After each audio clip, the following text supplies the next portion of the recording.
Uh-huh. What's your favorite scary movie? I don't know. You have to have a favorite. What comes to mind?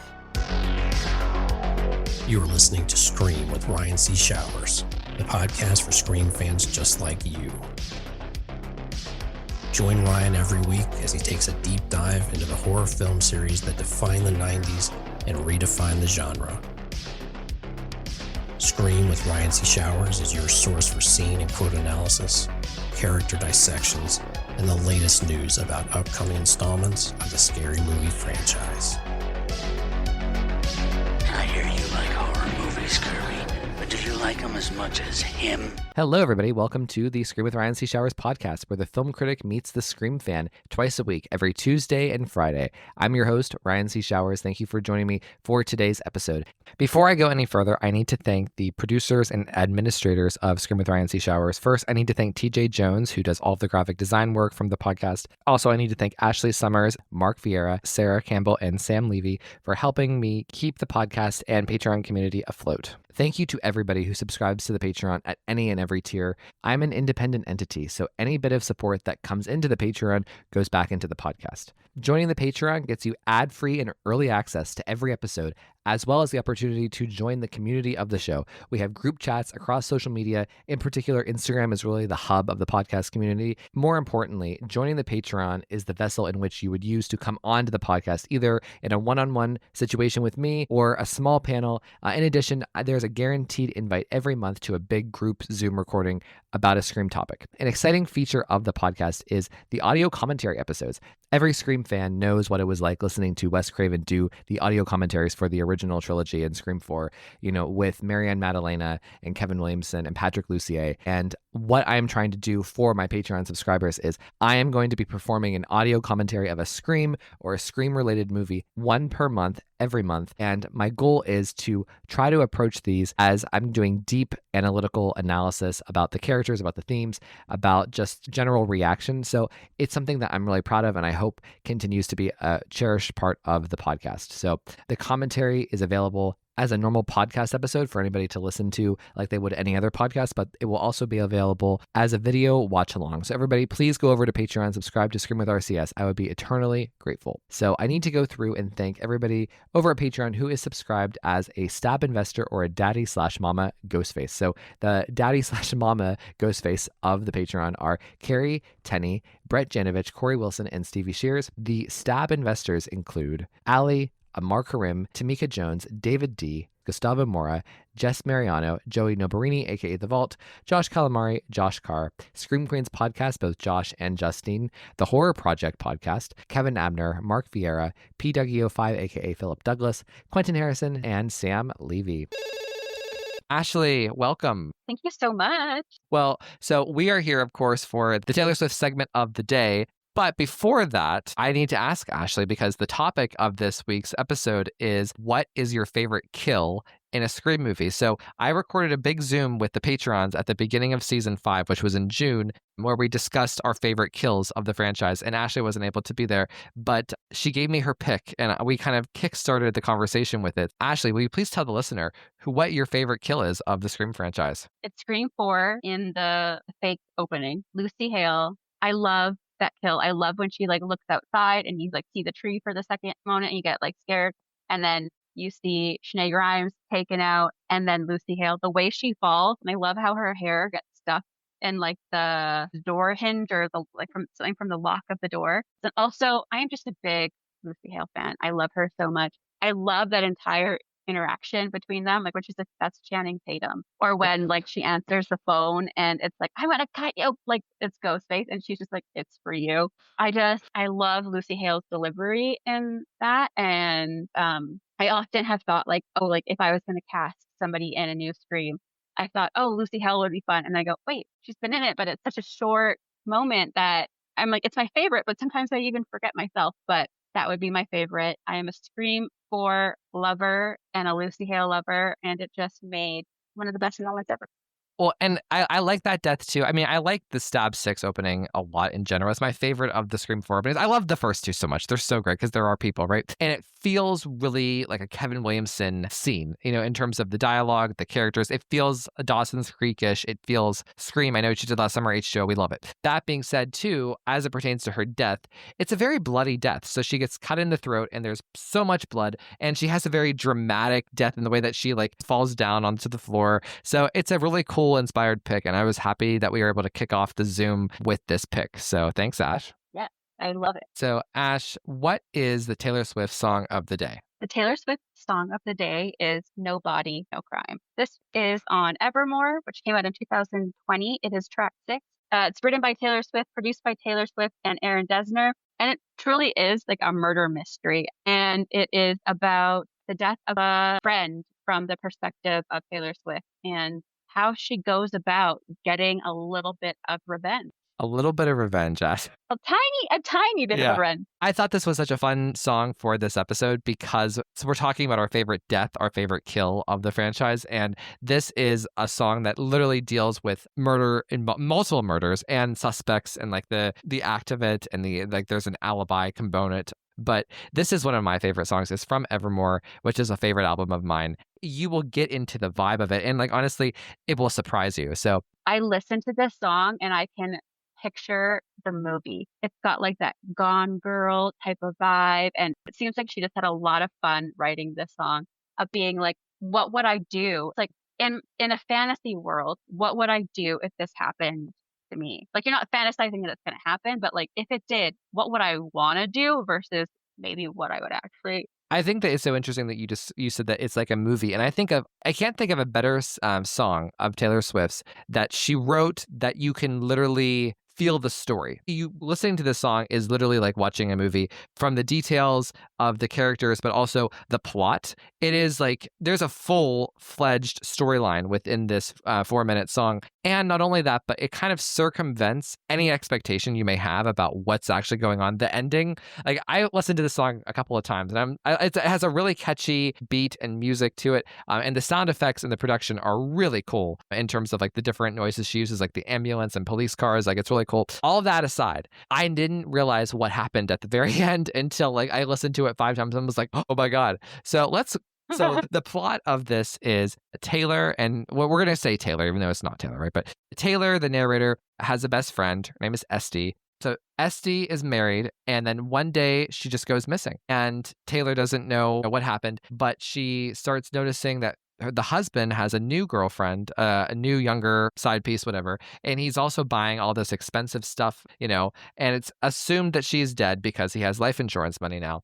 And Taylor is really upset by this. She's rocked by this. She's obsessed with it because she knows that he killed her and he's getting away with it. We don't know how she knows, but she knows. She has the intuitive aspect that there may have been signs earlier in the relationship that she heard through the friendship.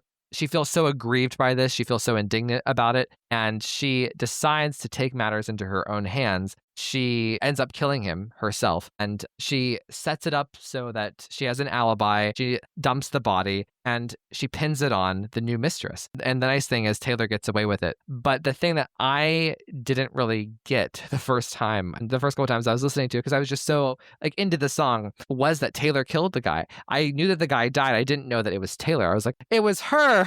So Ashley, did I do an okay job recapping the song, or did I miss any details that you think are important? I think you did a great job. Yeah, like something that I really love is the play on words of no body, no crime, because at the first time that we hear no body, no crime, nobody's actually dead yet. It's her friend telling Taylor, I think my husband's cheating on me. I'm going to call him out. But like she's saying, like, there's no body, so there's no crime yet. Like, there's no body, like there's no crime until it happens. And then like obviously she goes missing, and then it's just like, oh well, you guys can't find this guy, so how do you know he's dead? I listen to this all the time, and I just like, it gets me amped. I know that must sound like messed up, because I don't even like, y'all, I'm a vegetarian. I couldn't even hurt a pig if somebody wanted me to. But I love this story of revenge because it's just like those deep friendships that you have with people, those friendships, like it makes me angry thinking about it. And like, this is a fictional person. I just feel like she does a great job of describing the friendship, and she does a great Yeah. job of explaining like I don't give a fuck anymore. I'm taking matters into my own hands because this He is some deserves it. bullshit, and he deserves it. Yeah. Yeah. The brilliant thing that I think Taylor does with this song, and what makes her writing so clever. So the chorus goes, I think he did it, but I just can't prove it. I think he did it, but I just can't prove it. At the end, it switches up where it's after Taylor has killed the guy. She says, she's talking about the mistress now. They think she did it, but they just can't prove it. They think she did it, but they just can't prove it. She, aka the mistress, she thinks I did it, but she can't prove it. So, and I just think that's so fun. That way that she switches it up like, yes, bitch, I did it. So I'm getting away with it. We dumped the body. And I love this song. Like, it's such, again, the catchiness of the chorus. To the non-Swiftie who's listening and thinking, what the heck are you guys talking about? This sounds cringe. It's not. It's really one of the greatest songs that she's ever written. And again, some of the best storytelling she's ever conceived of. I wish that Taylor would make this movie, even if it was just like a lower budget Netflix thing. I want the movie. I would act it out with Barbie dolls. I would be fine if she acted out with Barbie dolls. I'd be like, that, please. Like, but it's funny because this is one of the songs that I often recommend to people, being like, if they don't love Taylor or they don't know her music, and people are always like, oh, she only sings about breakup. And I'm like, or like her boyfriends. I'm like, you want to hear a song about something else? Here's a song about murder. I feel like for all of our horror fans, I feel like, a little murder mystery. When the first time I heard it, I was like, what the heck is this? Like, and I was just enthralled with it. And I listened to it over and over again. I love picturing it. Like, I can imagine them. I can imagine exactly what the SD character looks like and what the mistress looks like. And I pictured the douchebag guy to look like kind of like Dean Cain. And like, I don't know. I just feel like, and I also, as somebody who knows a lot about true crime, I definitely can imagine some of the unfortunate true cases that this song could have been inspired by, minus the revenge. But like the first part, I'm like even talking about like he's got new tires.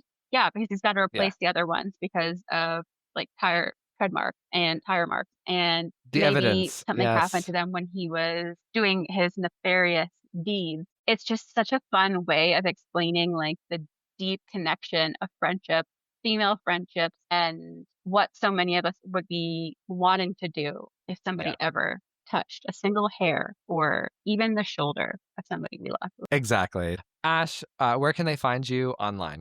You can find me at Squirrel and Spud 9. There you can find my Etsy store. You can find the Scream Game of the Week that Ryan and I post every Wednesday. It's super fun.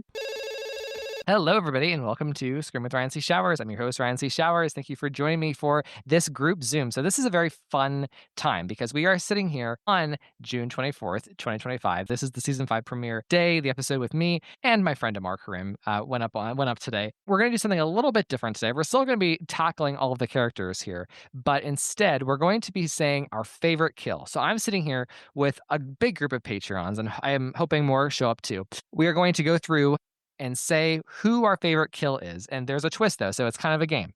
So Carrie and Sarah Campbell are both here tonight. If Carrie says her favorite kill is Casey Becker and Sarah Campbell says Maureen Evans, the next person, let's just say it's Sam, cannot pick either Casey or Maureen. He has to say somebody different. So the goal is to kind of promote some unique takes about favorite kills within the franchise. So this will be very fun. So Ashley was not able to join us tonight, but she told me what her favorite kill was to begin with, and she said that it was Sherry from Scream 4, aka Lucy Hale. So Sherry from Scream 4 is our first pick, which is a very nice note to start on. We're going to go around the room. I'll insert myself whenever it feels right. Let's see. I'm going to start with Mr. Scream Queen, if that's okay with you. So Josh, hey. Hello, how are you? I'm well. How about you? I'm really good. Thank you for asking. So, I already before you get going, I'm going to kind of tie in something fun that we just did recently, which was Scream Generation. Okay. So, you saw Scream 1 in theaters or on VHS, right? Back in the day, back in the 90s. I saw it in the theaters, but it came out in December of 96, so I didn't see it until January of 97. Yeah, still saw it in the theaters. Okay, Just so a few weeks later. you are firmly a Generation 1. You are an OG person who was there in the 90s. Yeah. Like, that is some awesome stuff. How does it So Miss Weathers, how does it feel? How does it feel? No, good. Like, it's been a part of my life since I was, like, 12, 13 years old, Yeah. and it was such, like, a big deal to go to that movie. I was seeing all the promos and, like, little clips on, like, the Rosie O'Donnell show and stuff, and I was so hyped to see it. Me and a friend had arranged, like, someone's dad to take us and buy us tickets and, that old song and dance, and, my life's never been the same since that cold January day in '97. Well, I love it, and it's so cool to be sitting here with the Generation 1. I mean, believe it or not, so I did a Patreon poll, and like 77% of the people who responded to my poll said that they were Generation 1, which is wild to me. That means these people saw all three Scream movies, or most of the Scream movies, in theaters. So I just feel like it's so cool for you guys especially, who saw those in theaters all those years ago, to now come back and see Nev in a Kevin-directed movie in theaters all these years later. I can't wait. I'm so excited. Yeah, it's gonna be something else. So, Josh, what is your favorite kill? Okay, I have a lot listed, of course. I know we're doing one at a time, but I'm gonna go with one that's actually probably like 4 down from what I wrote. I'm gonna go with Hallie from Scream 2. Nice. Reason being is I think one of my favorite sequences in all of the Scream movies is the car scene. I think it's just masterfully done. It's like one of the best moments of tension in any horror movie. And what I like about it is the whole time you think Nev or Sydney or Hallie is going to die in the car. And, you get that moment, that build up with Sydney escaping. And then, everybody's like, oh, well, Hallie's going to get it now. Yeah. Sydney got out. It's going to be Hallie's going to get killed in the car. But then they both make it out. So then you have that like moment where you're like, okay, phew, they both made it out. And then, they run down the road and then Sydney's like, no, we got to go back. And the thing is, it's one of those kind of situations where Sydney was kind of like had the right idea. Like, yeah, let's go back and see who it is.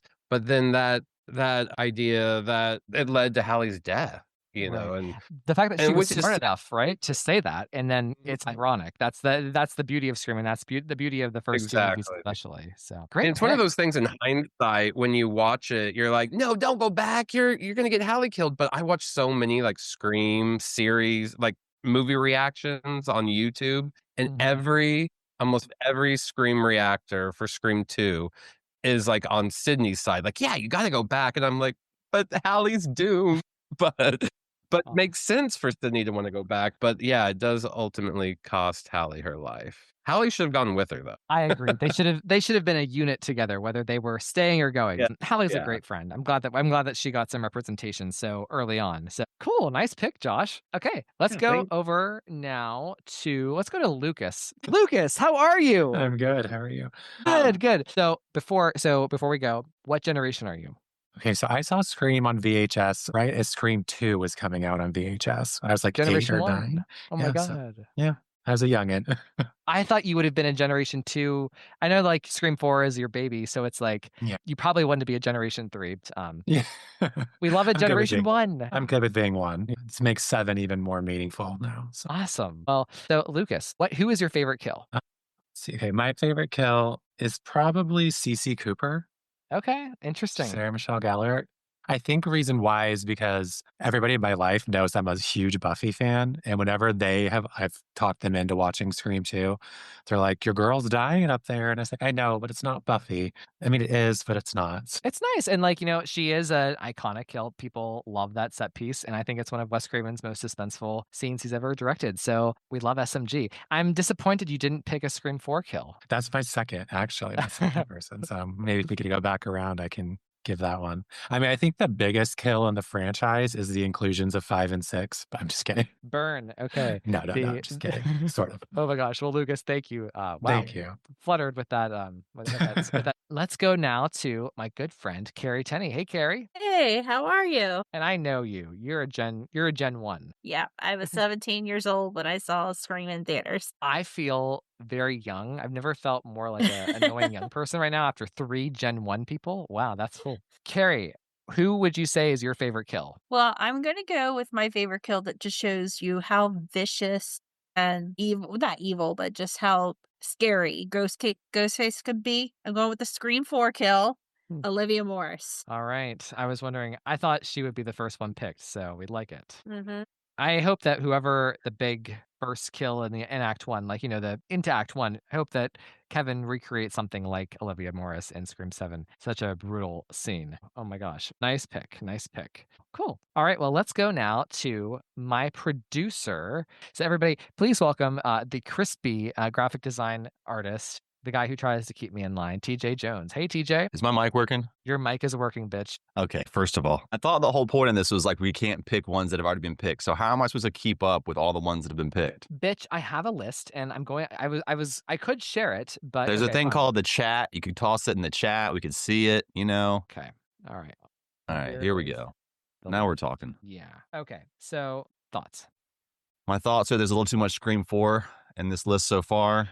My thoughts is I hate Lucas for all the shade he threw at 5 and 6. I'm just kidding, Lucas. I'm gonna do one solid for you, and I'm gonna take it to Scream 3 with Sarah Darling. Wow. Okay. Nice. We like Sarah Darling representation. So, TJ, what's with? Are you a fan of Jenny McCarthy? Growing up, shows like Singled Out that she was featured in meant a lot to me. Rolling Stone magazines and Maxim magazines she was featured in were quite prevalent in my young brain. So I was a big fan of Jenny McCarthy rolling into Scream 3. And, for a movie that doesn't have a ton of violence, I still think it's a fairly fun kill with some variety in terms of a little bit of a call, a little bit of a chase. That sequence, where she kind of hides in the costume department, we see all the ghost face masks, was pretty unique and fresh at the time. And yeah, I just think it's a pretty underrated kill that really is super fun and, gets Scream 3 cranking in the right direction. So I'm going with Sarah Darling. I love it. I'm proud of you. Oh my God. Scream 3. See, I knew TJ is my soulmate because he picked a Scream 3 thing for his pick. That was awesome. Okay. Sorry. Okay, let's go from one straight bro to the other. And I will go over now to my friend, Josh Carr. Hey, Josh. Josh, my guy, where is he? I don't see him. Camera not on? Your camera's on. I see it. Okay, what's up, everybody? Hey, TJ. So, Josh, you're Generation 1, correct? When did you first see Scream? Gen 1, baby. Yeah, 1996. Yeah. It was I don't know, it definitely wasn't opening day, but it was during the Christmas holidays. So, I mean, it was right after it came out. So, sometime within the week. If I was 10, opening night really didn't mean a whole lot to me at that time. Love it. Josh, if I may, and you guys, this is allowed because me and Josh are homies. He went straight to calling me a bitch and didn't even ask me about what generation I was. I totally got that part skipped, and I went straight to I'm a bitch. But you know what? It's all good. I'm gonna let you go. I gave you the nicest introduction. What's your problem? TJ is grumpy. He's a grumpy Gen 1, which is fine. Look, he did just sing your praises after you went Scream 3. See, thank you, Josh. See, now TJ's gonna get butthurt that Josh took my side. Sucks to suck. I didn't hear the beginning of TJ's. I only heard the end, and I was like, oh, here we go. All right, so Josh, what is your pick here? All right, I'm not gonna do the one that I really want to do. Do that one. No, because everybody's gonna be like, oh, he's taking this, and there's some good ones here, but I mean, everybody would probably agree. But all right, so I'll pick it. Scream 2.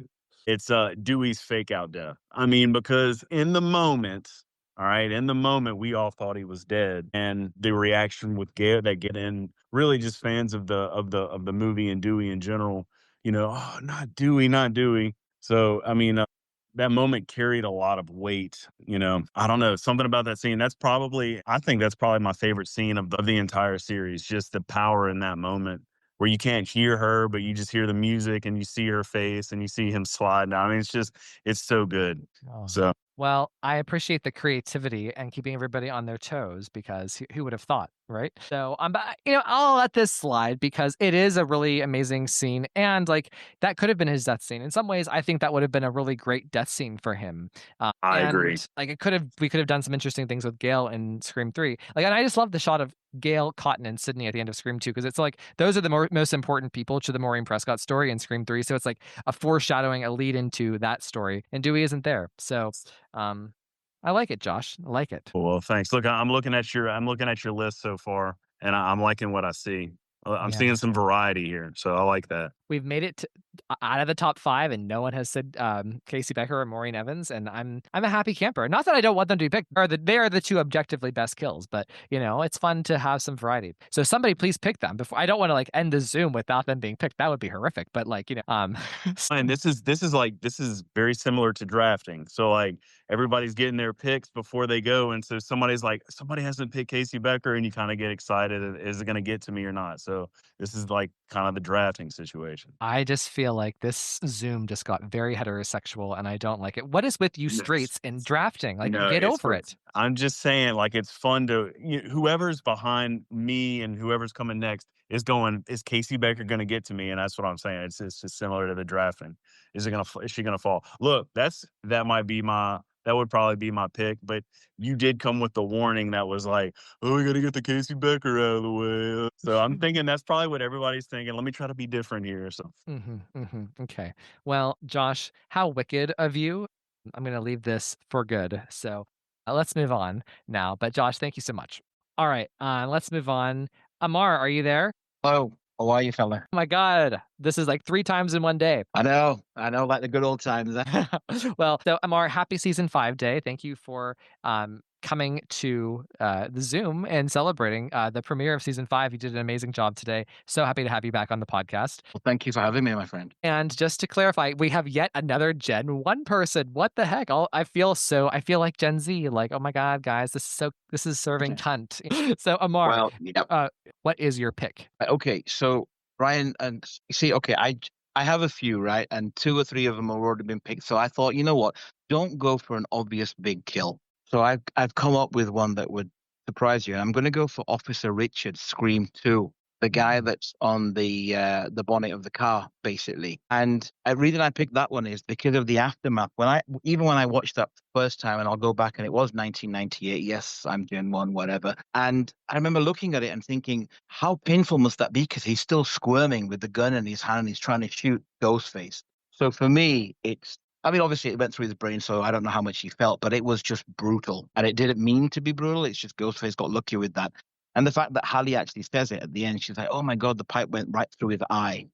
So I'm going to go with that one as not an obvious choice, not a massive character, but I thought, let's be different and keep the KCs and the other characters out of the way. So yeah, that's the one that popped to my mind. But otherwise, I would have gone with Olivia, as you already know. So Carrie, well done with that one. That's the most brutal kill, in my opinion, in any film I've ever seen. Well, Amar, so in our Zoom today, when we ranked the Scream 2 characters, Amar ranked Officer Richards over Officer Andrews as a character, which I don't get and which feels homophobic. So I assume that the reason you picked him over Officer Andrews, who's objectively the more memorable character, is because of this death scene. Well, he has more to do. I mean, me and homophobic, come on, look where I'm sat right now, literally surrounded by gays, and they're all fantastic people. So, I'm surprised that you would throw that comment. I'm offended, Ryan. Don't ask, don't tell. Don't ask, don't tell. Exactly. But no, he just comes, well, he's got more to do. He has more lines and he has a better death, really. So that's the only reason I picked him. Okay, cool. Well, Amar, thank you. I'm interested if you're sticking around. I'll be interested to see if you pick anybody else. So, okay, let's move on now to I have 2 Sarahs. I'm going to hit them back to back. So let's start with Sarah Campbell. Hey, Sarah. Hey, Ryan. How are you? Good. I know you're going to slay this. You are the most prepared person I've ever met when it comes to my podcast. Thank you. I do have a list with notes, and I'm actually surprised I'm going so early. I have all these options. Oh my God. Yeah, I know. So what is your pick? Oh, wait, first of all, God, I'm messing up my own instructions, just like I did with Amar in the show today. What generation are you? So I am a Gen 1. So I saw the first 3 together in like 2003. I was 14. Even though technically the first one I saw in theaters was 4, I still identify as a Gen 1. Okay, so technically you're a Gen 2. You're with me. Gen 2 is like 2001 to 2008, which is like we saw them after they were like in theaters at the premiere. Yeah. But if you want to identify as Gen 1, I don't care. I'll let it slide. So Gen 1, Sarah, what is your pick here? What's your first kill? So I'm going for a kill that I feel like nobody ever talks about, but I think it's incredible. It's Stephen Orth. It's the first on-screen kill of the entire franchise, and it like completely sets the tone for the movie. Like he's tied to a chair and like eviscerated on screen. So immediately we now know what we're getting into. And I feel like nobody talks about him because obviously it's in the same sequence as Casey, and how can you top that? But I feel like Steven needs his flowers because I loved that kill. And it's incredibly graphic. just Yeah. physically, right? And like we see his insides come out. And like in the unrated cut, I'm sure many of us have seen that where it's even more graphic and more disgusting. So I think that this was a worthy choice. So good job, Sarah. Thank you. And can I just say happy 5th season? Thank you. It's congratulations.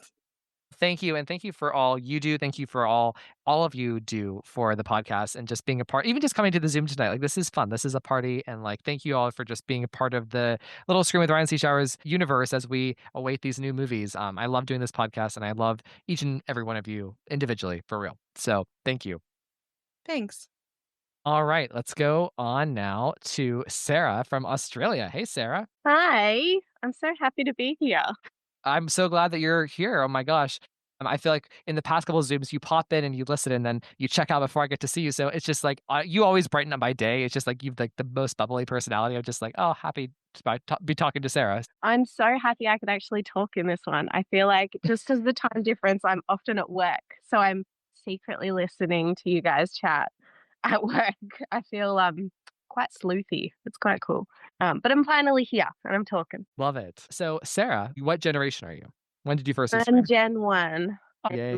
Old school. I saw 1 and 2 on VHS at a movie night, and then I saw 3 was my first Scream in theaters, which I wasn't old enough to go to, but I snuck into with my friend. We love it. And you obviously deploy your sneaking skills when you're on the Zooms at work, right? Made me realize maybe I am slightly sleuthy and have always been. Love it. Well, Sarah, who are you picking for your first choice for favorite kill? So my first 2 got knocked out. So I'm down to my third, which was my absolute heartbreaking choice and my dark choice, that I am picking Randy Meeks.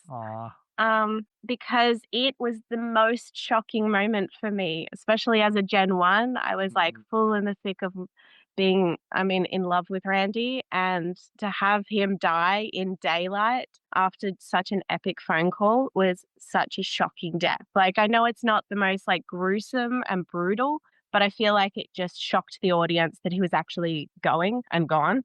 And it was such an iconic moment. It was tragic. Well, I'm glad that you picked him. He deserves to be on this list. And I would argue it's very gruesome. I don't know. I mean, I find like the visual of him is one of the scariest visuals, I think. Like it's just so disturbing. All the blood all over him and the lipstick and like the presentation. So yeah, great Yeah. choice. Yeah. Oh, thanks. Yeah, it was hard for me. It was hard for me to deal with, but yeah, I just think it was a good kill. And for a daylight kill, no one really thought that was going to happen. Well, and you also did an episode about the Meeks.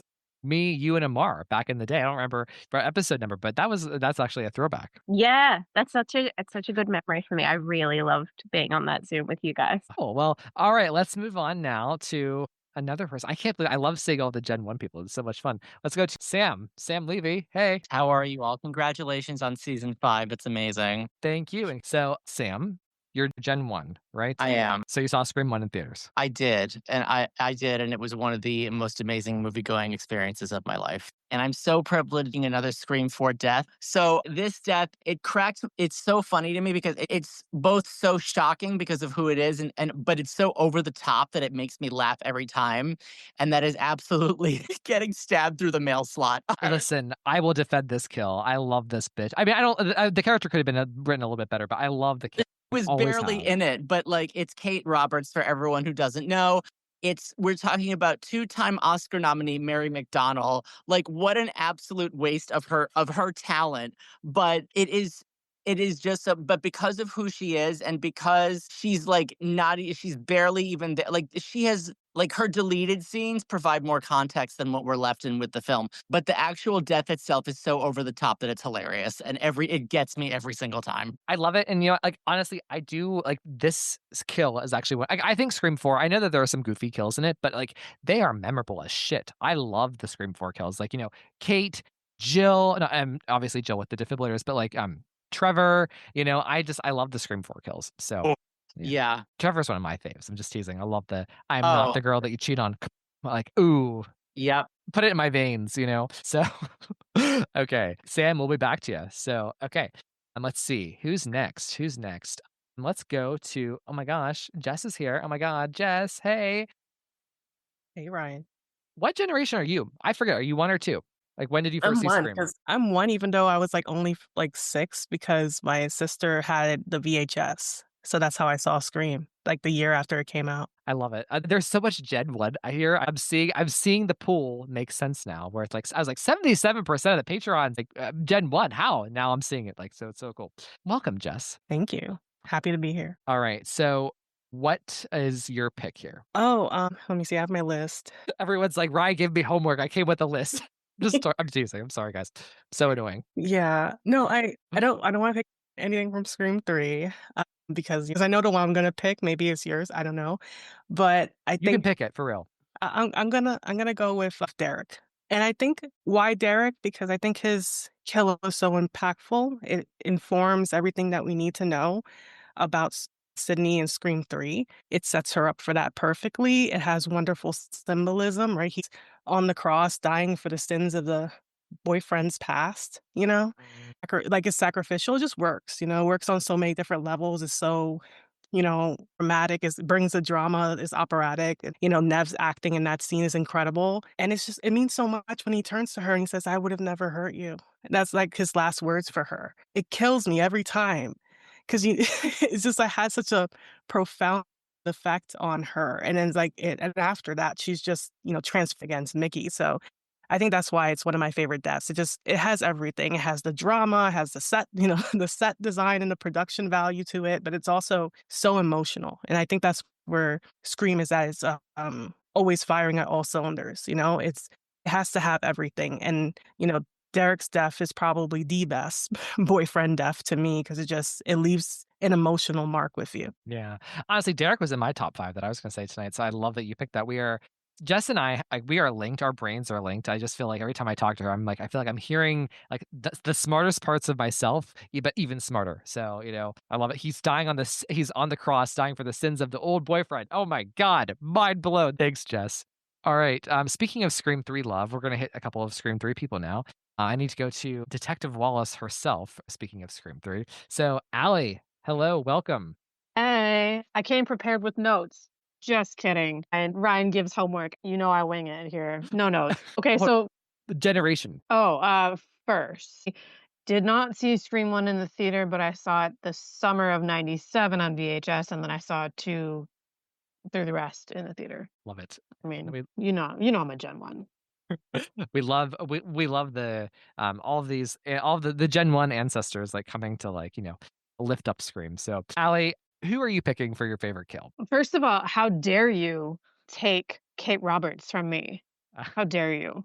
How dare you? Because I was like, surely no one will say Kate Roberts because I was going to choose it for exactly the same reason. I'm sorry. But I mentioned in the chat, I have a story about this. I actually talked to her about Scream 4, and actually at a convention, she spoke.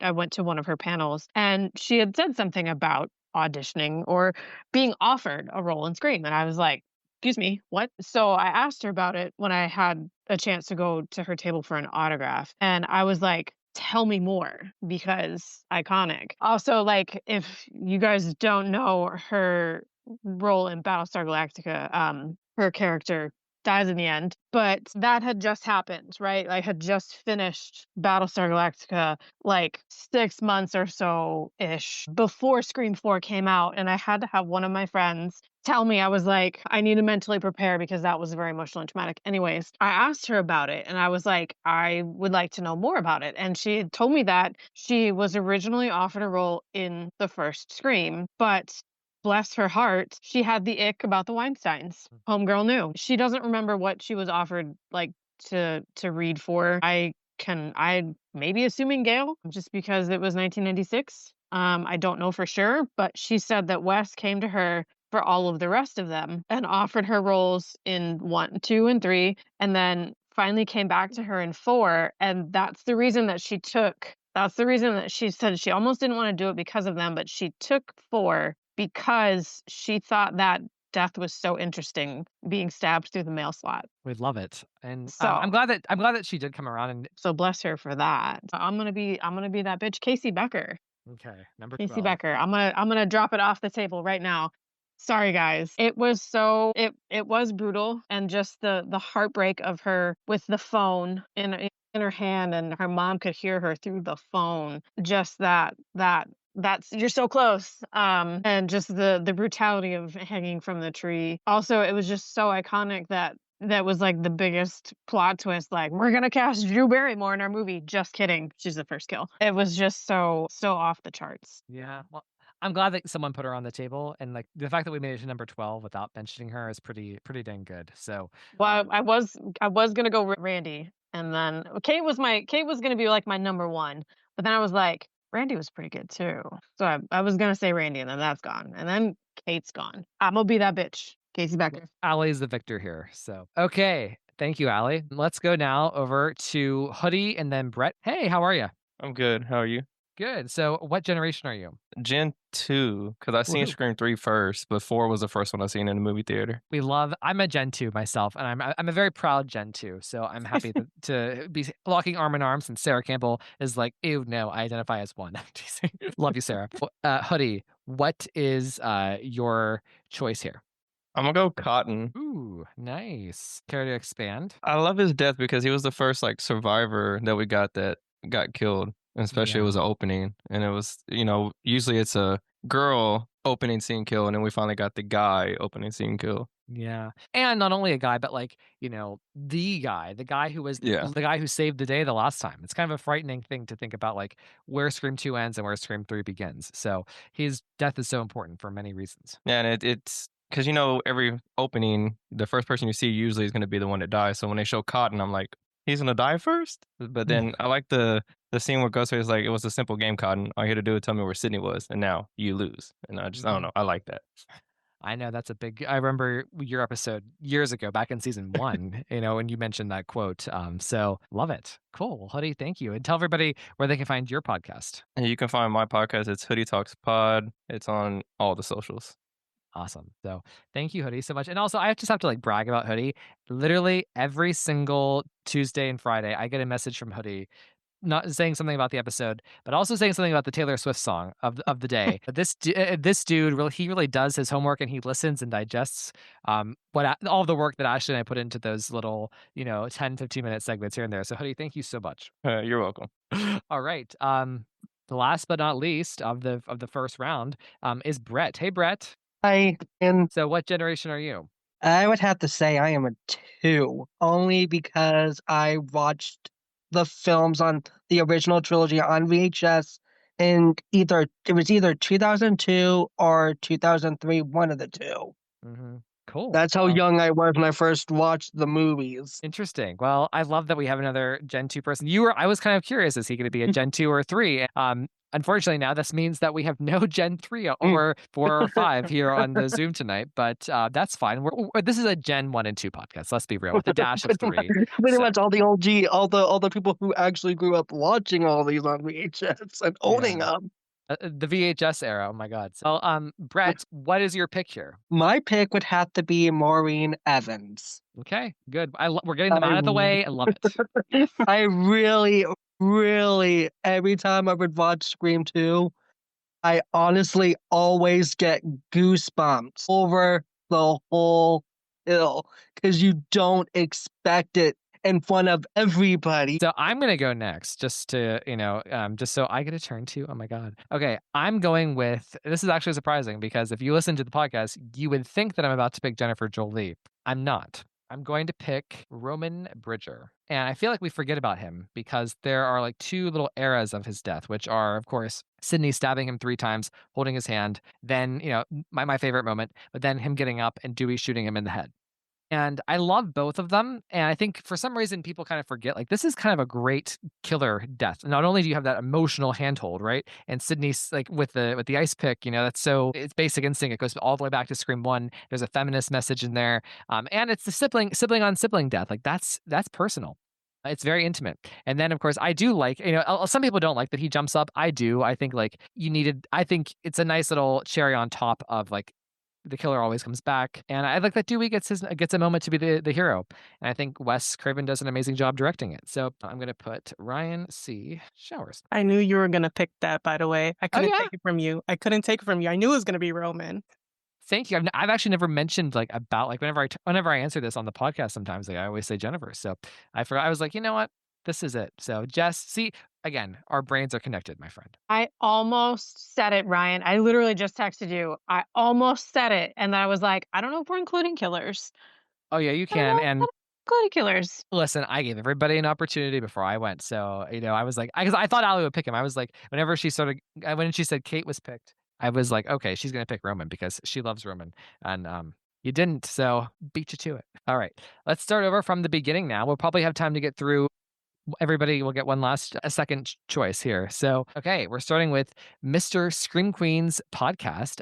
Josh, please tell us what your next kill would be. Gosh, I have 3 left because so many of mine have been taken. I wrote down like a list of 8 or 9, but okay. I think I'm gonna go. It's kind of a 2 for 1, but I think when I say it, you'll understand why I chose 2 for the same answer. It's gonna be Judy and Wes, Scream 5. Okay, fair. I like it. I think the buildup, especially with, well, one, you get that brutal kill of Judy first in the middle of the day, straight to like her heart. She's so worried about her son. It's actually really sad. And she's running up, trying to have her hero moment. And then she just gets taken out by Ghostface. And it's pretty horrendous. And then we go inside and we get that. One of my favorite sequences from 5 is how they toy with us for a little bit, where, he's opening the refrigerator, the cabinet doors. And every time you think Ghostface is going to be on the other side of it, but he holds it until he almost gets to the door and sees his mother dead. And I'm very happy he didn't have to go through that. But we get that fight, he's trying to reach for is it a mace or a taser? I think it's a taser. I don't know. Yeah, he's trying to reach for his weapon.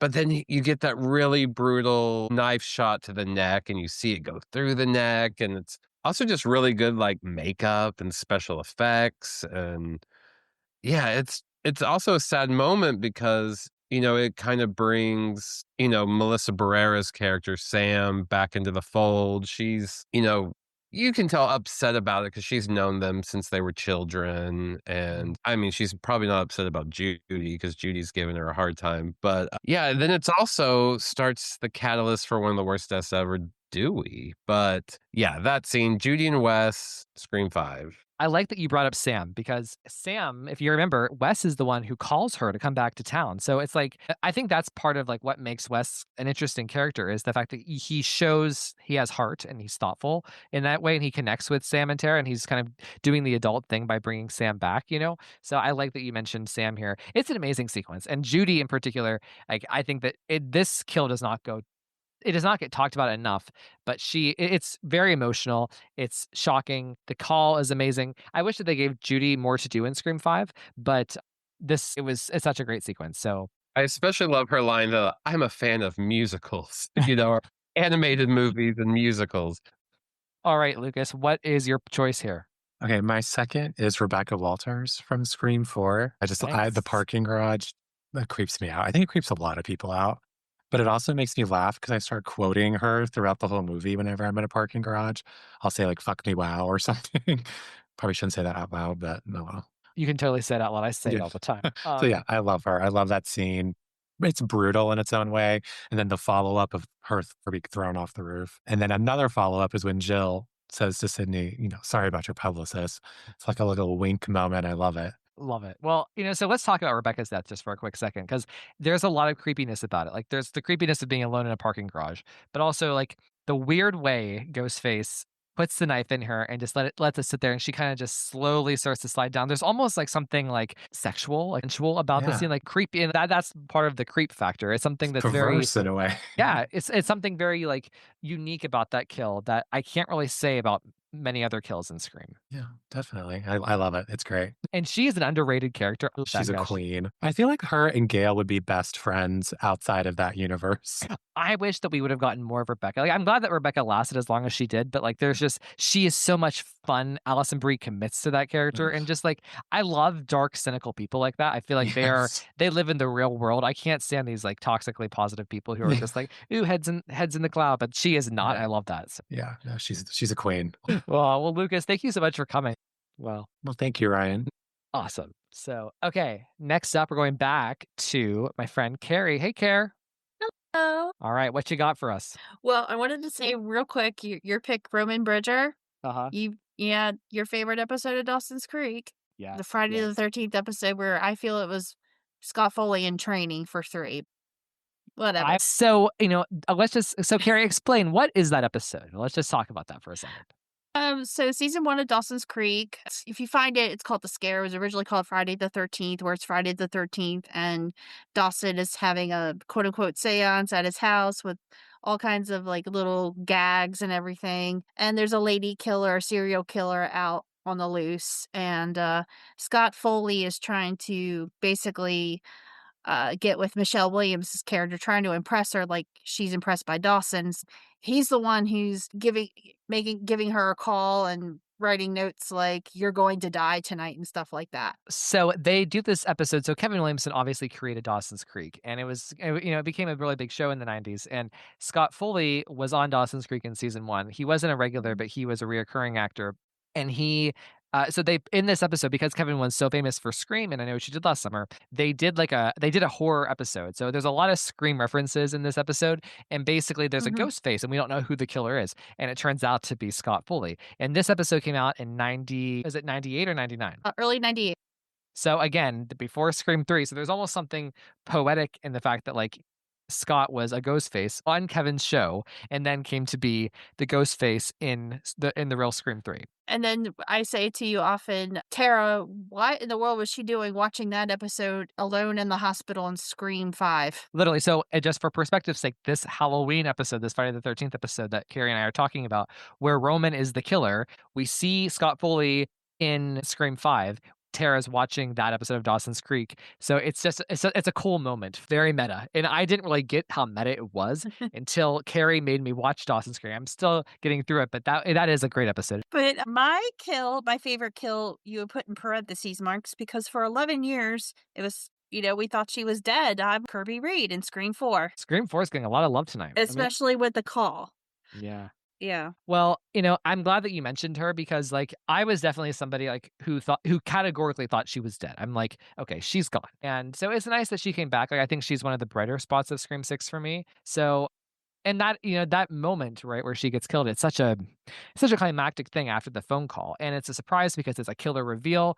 In a lot of ways, Kirby is almost the heroine of Scream 4 in a way. I would love to do a post or analyzing like, how Kirby is, since Jill is the villain, Kirby is almost like the heroine of this new generation in Scream 4 sometime. But thank you for mentioning her. No problem. Cool. Carrie, thank you so much for all you do for the podcast, including bringing me to my first ever convention, which I never thought would happen. I never thought I would be I never thought I'd be going to conventions. It's just something that's very socially not my things. Carrie brought me out of my shell here. So Carrie, you've given me a lot of wonderful things over the past year. So happy to be here with you. Happy to be here as well. So we had somebody else join, and I want to hit them so they can possibly give 2 answers. So Justine, hi. Hi. I gave you like the biggest hug when you weren't here. I was like, oh my God, Justine and Josh and we had wine and I love them so much. So hello, welcome. How are you? I'm happy. I'm great. I'm just happy to hear your voice. Oh my gosh. Oh my gosh. Well, I'm glad to be here. I'm so sorry to have arrived late. It's all good. I have to just share something about Justine. So when I met Justine and Josh at the winery all those months ago, Justine was very fancy in real life. She had like this very fancy outfit on. I was just like, oh, this is like, I'm dealing with like a hot shot here. My God, you are too kind. So Justine, you are a Gen 1 person, right? You saw Scream 1 in theaters or right around the time it was released? Yeah, not in theaters, but right after it was released on videotape. You guys, I watched it on videotape. That's so funny. I feel like the sub theme of this episode is VHS talk. Maybe we need to do that sometime for, people who, remember that technology. Justine, I'm an oldie but a goodie. You are a bestie, I would say. Well, reviewing what everyone has said, all the picks are amazing, and there's, all kinds of favorites just depending on the day, but today I'm deciding that it's Kenny, the cameraman, because I love how even in like his moment of throat slashed and he's just got seconds left in him, he wants to aid Sydney in her way out of the van. And so he's just kind of like a hero to the end. He's also comic relief. And so then when Gail is inside the van and she wants to drive off, I just love how he kind of like has his like little moment in the windshield. Like he just can't quit us. So yeah, I'm really vibing with Kenny the cameraman for my favorite kill tonight. Love it. Love it. Thank you for picking him. That's again like, a very unique kill. I love that moment too. I love it just for a Nev moment. I think that's a great moment of acting by Nev. And that So, back and forth, that camera coming to play and how it's got the delay. And so we kind of like know in a way like what's to come, but it's still a really good like reaction and jarring for Sydney to see someone right in front of her, be unalived that way. So it's just kind of like all in your face. love it. Let's go now. I saw Maria join. Maria, I'm Amar. here. Hi, Maria. Oh my gosh. Hi, how are you? Good, good. How are you? Good, good. All right. First question: did you see the first Scream in theaters, or did you see the original trilogy in theaters? Yes, I did. Okay, another Gen 1. We love it. We love it. Yeah. So Maria, who would you say is your pick for favorite kill? Okay, it's weird, but it's because I just thought he was so funny and through whenever he was in the movie. But it's Steve Stone in Scream 3. That's an inspired choice because I love how creepy it is when he walks out to the group and then falls onto the ground in front of them. I always thought that was something that was really Yep. scary. And he So- was just so obnoxious to Dewey the whole time. And it's my favorite kill because he says the thing about the sister and then he gets it and I was like, yes, that was great. I love it. So I think that's actually a very underrated scene. So cool. Love it. Thank you, Maria. Yep. Okay. Amar, back to you for your second choice. What are you saying, my friend? The Tatum Riley, because I remember watching it in the cinema and thinking, first of all, how unique is that death? And I really didn't want her to die because she's such a spunky, funky character. But until Scream 2, I used to think that was just like the most iconic, unique death. So I'm surprised no one picked it. I'm glad no one picked it. So yeah. And I love Tatum, so it's a bit sadistic that I'm picking her for her death, but very unique. Love it. We're going back to Sarah Campbell. Hit me with it. All right. I am going to go Billy Loomis Ooh, okay. because we kind of get the 1-2 punch from Gail and Sydney, right? Ooh. Gail Ah. kills him first. We assume he's dead. She shoots him. She has her little quip about remembering the safety, and like we think everything is awesome. And we're like, wow, we hated Gail, but she really saved the day. Then you have that iconic like shot of Gail, Randy, and Sydney kind of standing over Billy, and then Randy does his little monologue about the supposedly dead killer who comes back to life, and then boom, Billy opens his eyes, kind of lurches forward, and then Sydney shoots him in the head. And I loved it. It was like the perfect climax to the movie, and then it cuts to Gail out in front of the house. First Cool Hive by Moby starts playing, and it's perfect. Sarah, I love this choice because you also hit on something I never thought of before, but you're right. Like, this is a Sydney and Gail tag team. This is like them before they were Sydney and Gail to us in a way, too. So that's so cool. Yeah. I just thought we had to, once you said that the Killers were open season, that kind of opened up the list. I love it. Oh my gosh. So, Sarah, you're awesome. Thank you. Okay. Next up, we're going to the other Sarah in Australia. Sarah, what do you got for me?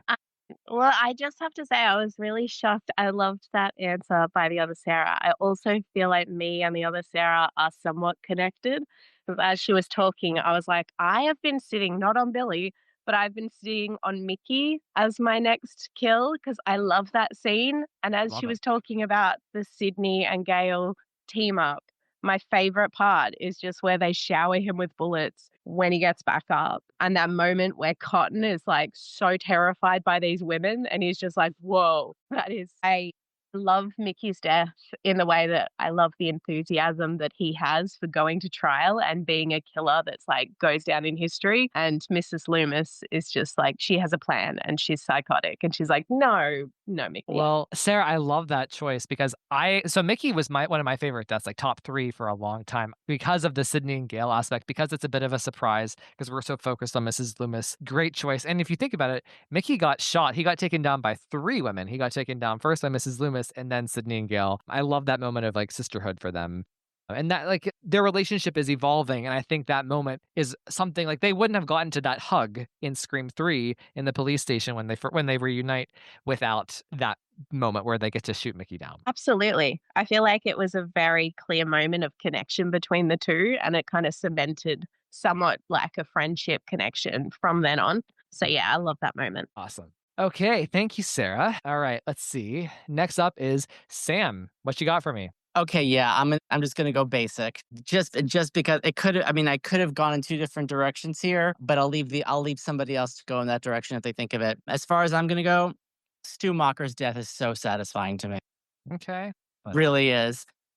Because watching Sydney turn the tables on the 2 jerks who murdered her mother and just watching her deliver the final blow to him in that way. Billy's rage, however misguided, at least I felt and understood his pain. Stu was just a sociopath out for kicks who thought the whole world was a movie. And watching her essentially drop the TV on his head and tell him, oh, you want to live in the movies? Fine, here's your chance. And just literally brained him. Perfect. Gorgeous. 10, no notes.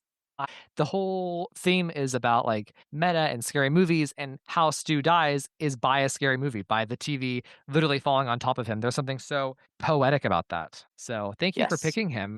Next up, we have my good friend Jess. Hey, Jess. Hey, Ryan. So what you got for me? Let's see. Honestly, what I'm going to give you is Jill. And she was on my list from the beginning. And the reason why is because I like the meta nature of her death in the sense that she's like the bitch that keeps on insisting, right? Just like remakes were insisting and how trends insist in Hollywood. And Sydney and the rest are just like, no, you don't fuck with the original. It's like a rejection of that, right? So I think that her death really works in that way. And I enjoy the ridiculousness. I think Emma Roberts, that's like what she does best, right? Being a bitch is like why anyone hires her for anything.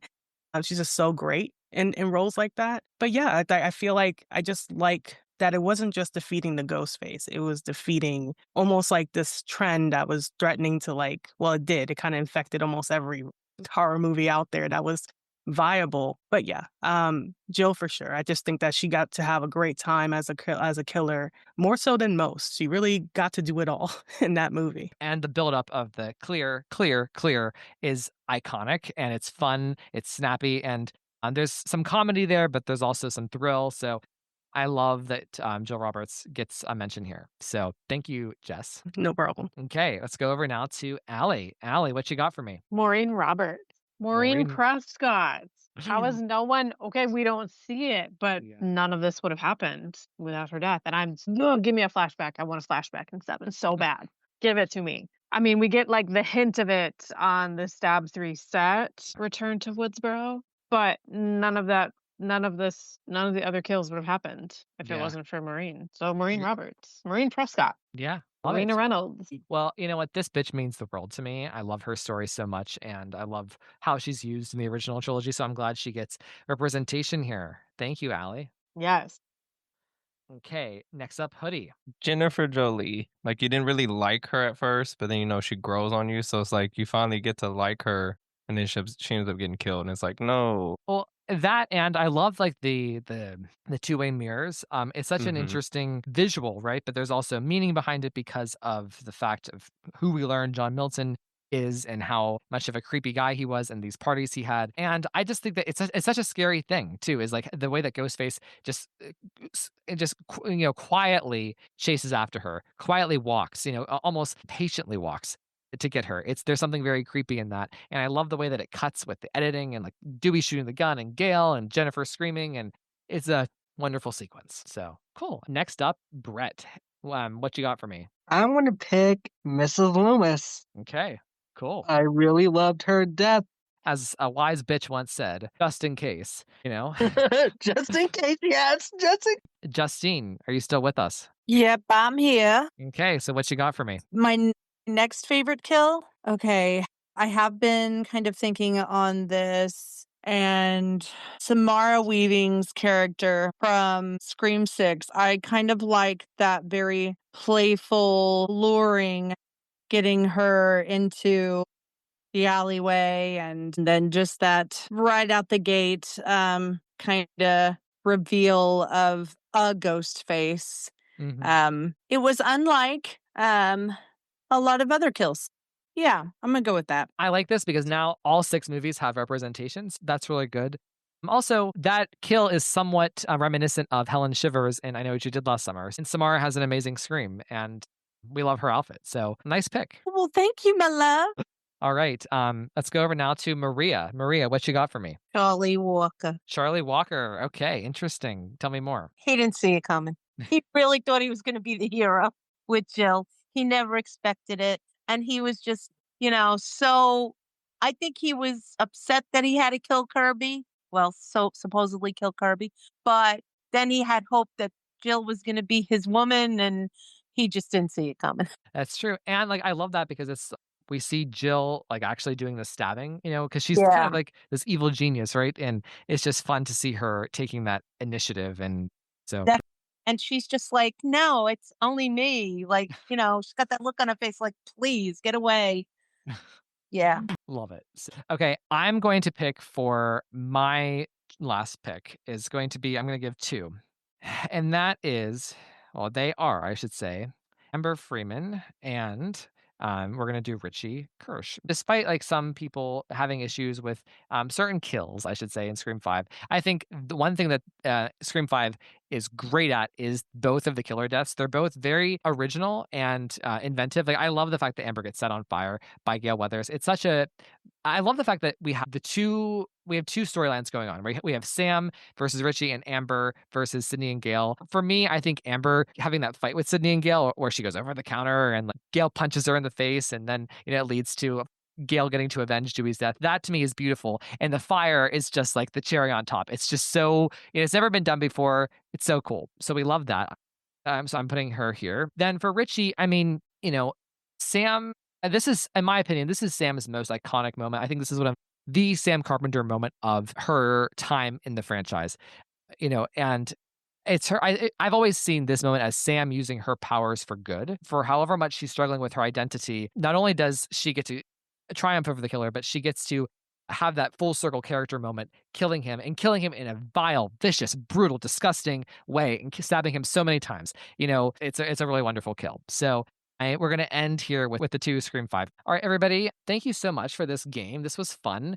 And I appreciate everybody for sticking around and hanging out and doing the homework that I referenced earlier and doing the lists and coming prepared. I think this was actually very fun to see where people started and where people ended. So thank you so much. And we will see you next time.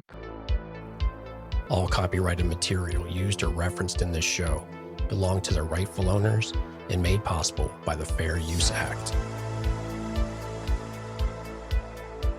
And number 3, never, ever, ever, under any circumstances say, I'll be right back. Because you won't be back. Get another beer, you want one? Yeah, sure. I'll be right back!